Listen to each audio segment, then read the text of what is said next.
Hey everyone, and welcome back to another video. In this video, I'm going to show you how to share your screen from your laptop to your Sony Bravia 7 TV, so your TV here. So follow along with me. The first thing that you want to do is that you want to make sure that the Wi-Fi on your Sony Bravia 7 TV and your laptop is connected to the same Wi-Fi. So just make sure that both Wi-Fi networks are on the same Wi-Fi. Next, on your Sony Bravia 7 TV, click on Quick Settings and then click on All Settings. And then you're going to go ahead and scroll down to where it says System, right over here, and then scroll down to where it says cast. So it's going to give you different options. It's going to let three different options. So you can either let others control your cast media to always or only show while casting. So I'll do it to while casting for now. And then afterwards on your laptop, so let me go ahead and show you here. On your laptop, make sure on Google Chrome, and then you want to go ahead and right click on a tab and then click on cast. Now it's going to go ahead and find an available TV. So this is the TV that is listed right over here.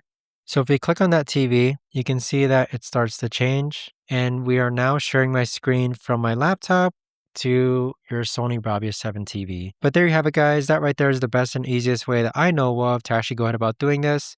If you guys know of a better or easier way to actually do this, let me know in the comments down below. I would love to know. Thanks so much for watching, everyone, and I'll see you guys all in the next video.